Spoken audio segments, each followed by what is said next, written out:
Well, I think it's fair to say this past year has objectively been a rather disastrous one for President Biden, but his chief of staff and top advisor, Ron Klain, doesn't agree. Instead of owning up to the administration's failures, Klain is instead promoting an op-ed by Al Hunt, formerly of the Wall Street Journal, titled, "Let's Be Honest, 2021 wasn't all bad." In it, Mr. Hunt celebrates Biden's, quote, scandal-free first year, his, quote, honest and competent administration, and the, quote, humming economy. And yes, he absurdly suggests that the chaotic and deadly withdrawal from Afghanistan would have been just as big a mess, no matter how it had been arranged. Joining us now to weigh in is Charlie Hurt, Washington Times opinion editor, and Fox News contributor Liz Peek. These are juicy. These are juicy subjects. I'm going to start, Charlie, with the suggestion that this is a scandal-free administration, despite everything that has happened with Hunter Biden. And it's not just Hunter Biden. We also think of all of the lies that were told, some of them really horrible, like what happened in Afghanistan, suggesting we wouldn't pull out troops until we get all Americans out. Obviously, that wasn't true. Lying about the law, the new voter law in Georgia, et cetera. Your take on the scandal-free administration? Yeah, that has to be probably the biggest Pinocchio of all of the claims, although the Afghanistan one is pretty astonishing. But the idea that this is that the administration has been scandal-free is absurd on its face. And it's kind of interesting because, of course, one of the reasons that the administration was scandal-free at the beginning is because the media refused to cover any of the things that were obviously scandalous, i.e. Hunter Biden, at the very beginning of the administration, but over the course of the year. And as we have noted before, you know, Joe Biden came into office with the largest reserve of goodwill, I think, of any president in our lifetime. And he has managed to squander all of it so quickly that you actually start getting some fact checks. You start getting the media saying, hey, wait a minute, this doesn't make sense. And of course, Afghanistan is the most perfect example. The idea that particular case is held up as an example of success in this administration, overlooking the abandonment of Americans behind enemy lines and all of the unwatchable travesties that occurred as we pulled out. It really is kind of astonishing. Well, just in fairness to Al Hunt, he didn't suggest that it was a great success, although the administration did. The president himself said it was a big success. What he said was that it would have been terrible no matter how it was arranged. But clearly, you talked to the generals, Liz, who dealt with this situation, and the generals in front of Congress testified that President Biden didn't accept their advice. David, there's no way you can portray the exit from Afghanistan as anything but a complete disaster. Let's not forget, they closed Bagram Air Base, which I think has to be the single biggest mistake they made. They relied on very bad intelligence about the strength of the Afghan government. 13 members of our services were killed and scores of Afghans.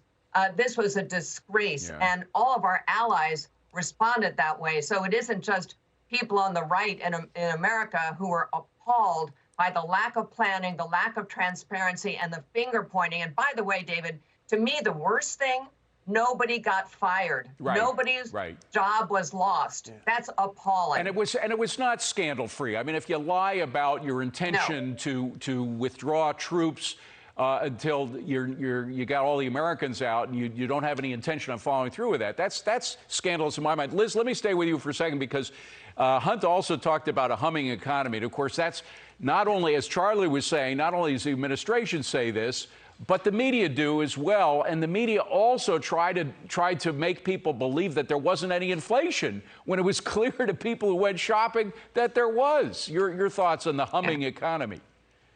Look, only 22% of the country in a recent poll thinks the economy is good or excellent. Line that up against basically record highs on the stock market, declining unemployment.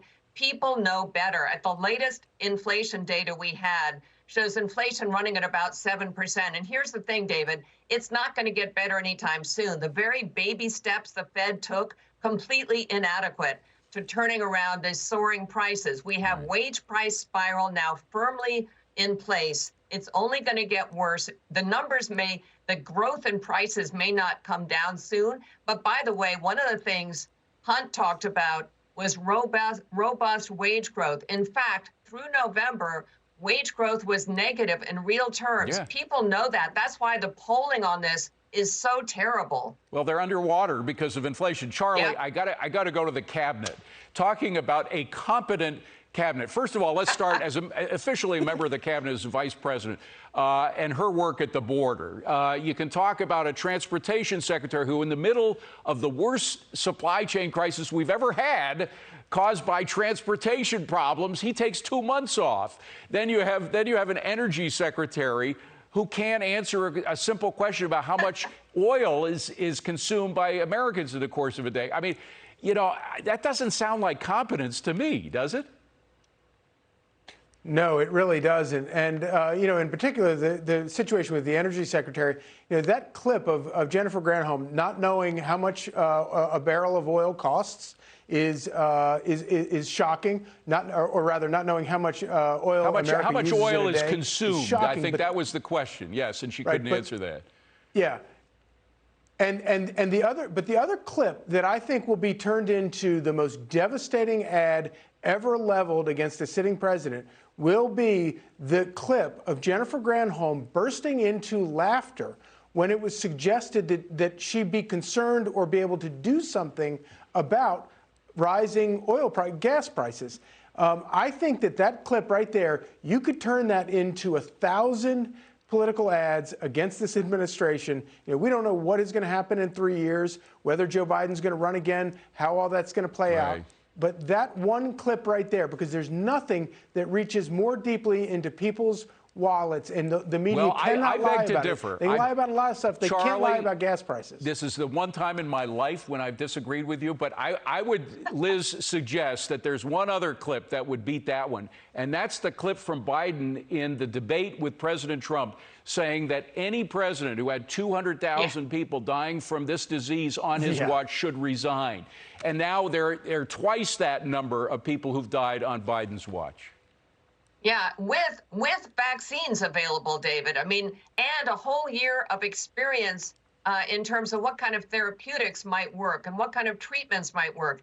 The lack of progress on COVID is obviously horrendous, and it has cost this country dearly. The fact that we keep going back to the mandates, which, by the way, are only necessary because Biden has failed to encourage Americans to get vaccinated for their own good. So I think, honestly, there's very little to point at here that's been successful, and particularly where COVID is concerned. And that is, you know, again, the number one concern of Americans is their health and safety. Speaking of safety, that's another issue we could talk about. You know, with 12 cities hitting record high homicides, there is not much going right now. Yeah, well, other than all that, I think it was a pretty good column, right? Yeah, exactly.